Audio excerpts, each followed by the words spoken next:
Namah Vishnupadaya Krishna Prastaya Bhutale Srimate Bhaktivedanta Swami Nityanamane.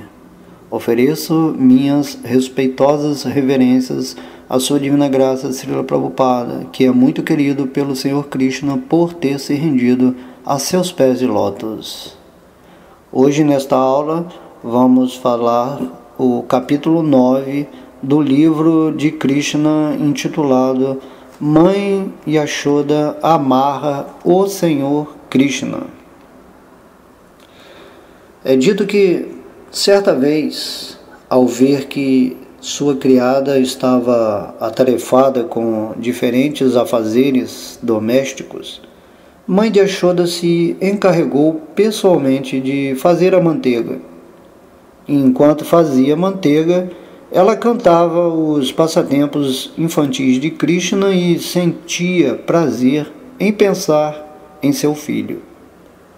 A extremidade do sari de Yashoda estava bem enrolada enquanto ela batia a nata. E por causa do amor intenso que sentia por seu filho, automaticamente pingava leite de seus seios, os quais se mexiam à medida que ela trabalhava duramente, batendo a nata com as duas mãos. As pulseiras e os braceletes que Yashoda usava nas mãos tiniam entrechocando-se, e seus brincos e seios sacudiam. Em seu rosto havia gotas de suor, e a guirlanda de flores que se encontrava sobre sua cabeça se desfazia em vários lugares. O Senhor Krishna surgiu perante esta cena pitoresca como uma criança. Ele estava faminto e, por amor à sua mãe, quis que ela parasse de fazer manteiga. Ele indicou que a primeira obrigação dela era dar-lhe o seio para mamar, e que depois, mais tarde, ela podia fazer manteiga. Mãe de Yashoda pôs o filho no colo e colocou o bico de seu seio na boca de Krishna. Enquanto Krishna mamava, ela sorria, apreciando a beleza do rosto de seu filho. De repente, o leite que estava esquentando começou a ferver e derramar.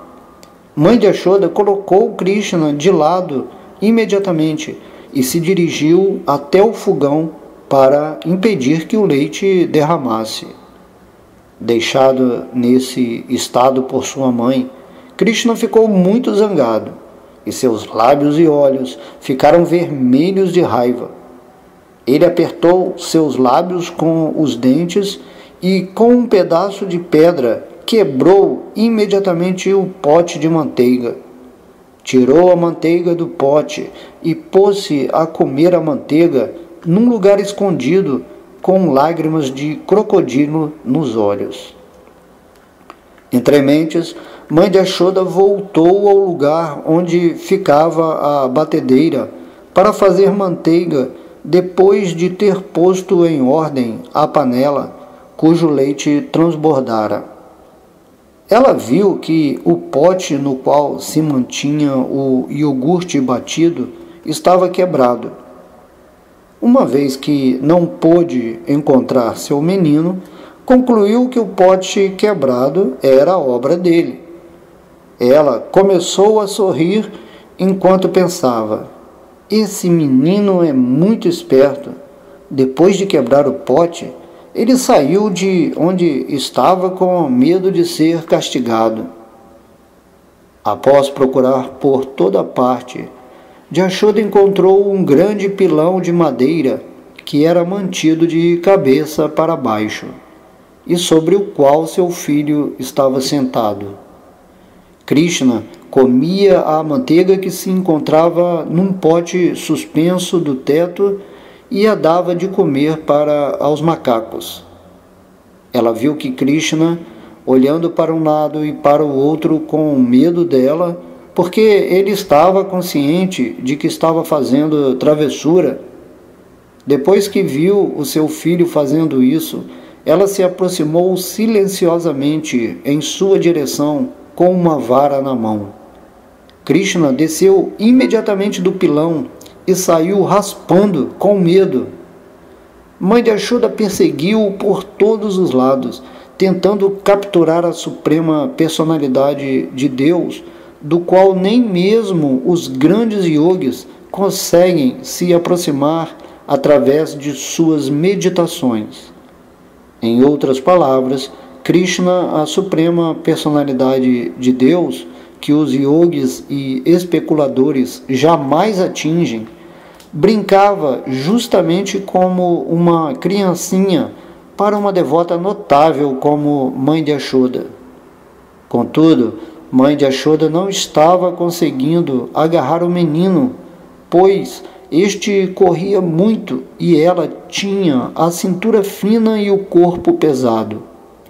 Ainda assim, ela tentou ir atrás dele o mais rapidamente possível. Seu cabelo se soltou e a flor de seu cabelo caiu ao chão. Embora estivesse cansada, de uma maneira ou de outra, ela alcançou seu filho travesso e capturou-o. Quando Mãe de Yashoda agarrou Krishna, ele estava quase a ponto de chorar. Com suas mãos, ele esfregou os olhos, que estavam untados com cosméticos negros. O menino viu o rosto de sua mãe, enquanto ela o vigiava de perto, e os olhos dele se inquietaram de medo. Mãe de Yashoda pôde entender que Krishna estava sentindo medo desnecessariamente, de modo que, para benefício dele, ela quis aliviar seus receios. Como era a maior bem-querente de seu filho, Mãe de Yashoda pensou: se este menino ficar com muito medo de mim, não sei o que acontecerá com ele. Então, Mãe de Yashoda deitou fora a sua vara. Para castigá-lo, ela pensou em amarrar suas mãos com algumas cordas. Ainda que não soubesse, na realidade, ela não podia amarrar a suprema personalidade de Deus. Mãe de Yashoda pensava que Krishna era seu filhinho. Ela não sabia que esse menino não tinha limitações, porque Krishna não tem nem interior nem exterior, nem tampouco começo nem fim. Krishna é ilimitado e todo penetrante.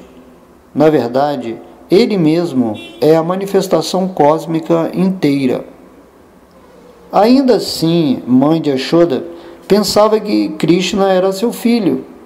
Ela se esforçou por amarrá-lo a um pilão de madeira, muito embora ele esteja fora do alcance de todos os sentidos.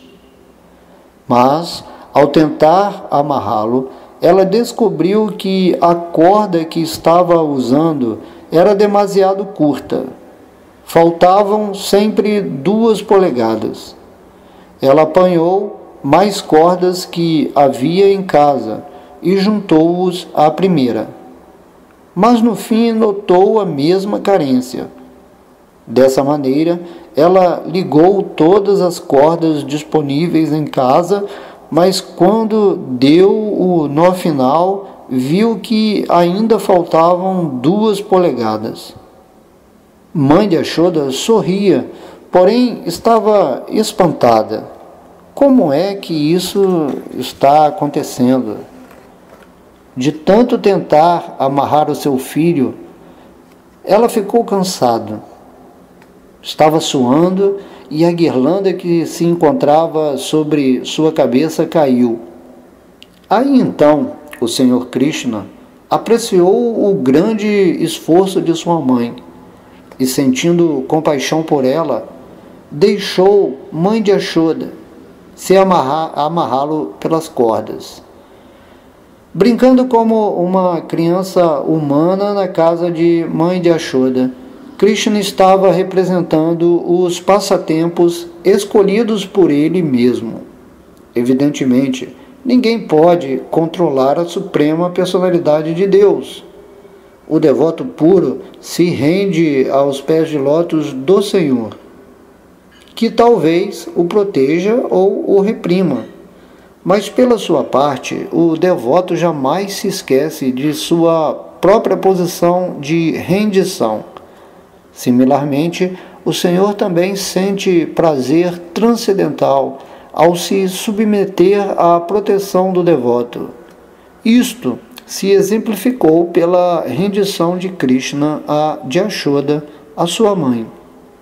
Krishna é o outorgador supremo que dá a seus devotos todos os tipos de liberação, mas nem sequer o Senhor Brahma, nem o Senhor Shiva, nem a deusa da fortuna jamais experimentaram a bênção que Krishna outorgou à mãe de Yashoda.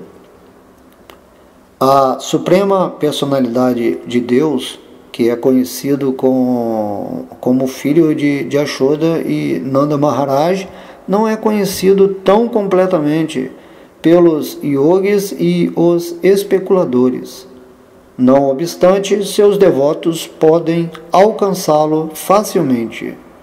Os yogis e os especuladores tampouco o apreciam como o reservatório supremo de todo o prazer. Depois de amarrar o seu filho, mãe de Yashoda se ocupou com os afazeres domésticos. Nessa ocasião, amarrado ao pilão de madeira, Krishna notou que em frente dele havia um par de árvores, as quais eram conhecidas como árvores Arjuna. O Senhor Krishna, o grande reservatório de prazer, pensou assim consigo mesmo: primeiro, mãe de Yashoda saiu sem me dar leite suficiente, e por esse motivo quebrei o pote de iogurte e distribuí a provisão de manteiga em caridade aos macacos. Agora ela vem e me amarra a um pilão de madeira. Por isso, vou fazer uma travessura maior do que as que fiz antes. E desta maneira, ele pensou em derrubar as duas altíssimas árvores Arjuna. Há uma história por trás do par de árvores Arjuna. Em suas vidas anteriores, essas árvores nasceram como os filhos humanos de Kuvera e se chamaram Nalakuvara e Manigriva. Agora, por sorte, o Senhor os havia visto. Em suas vidas anteriores, eles foram amaldiçoados pelo grande sábio Narada para receberem a bênção máxima de ver o Senhor Krishna. Eles receberam esta maldição porque, devido à embriaguez, tinham caído no esquecimento. Esta história será narrada no próximo capítulo. Neste ponto, encerra-se o significado Bhakti-vedanta do capítulo 9 de Krishna, intitulado Mãe de Yashoda amarra o Senhor Krishna. Então, neste capítulo, deixa essa evidência que, pelo amor dos devotos, Krishna ele se deixa capturar, né? Então, Yashoda conseguiu amarrar Krishna, sendo que Krishna é a totalidade da existência. Então, esse passatempo mostra que o amor dos devotos captura a suprema personalidade de Deus. E no fim aqui, Krishna vai derrubar essas árvores que nós vamos dar na próxima aula. Ok? Então, todas as glórias à sua divina graça, Srila Prabhupada. Haribol.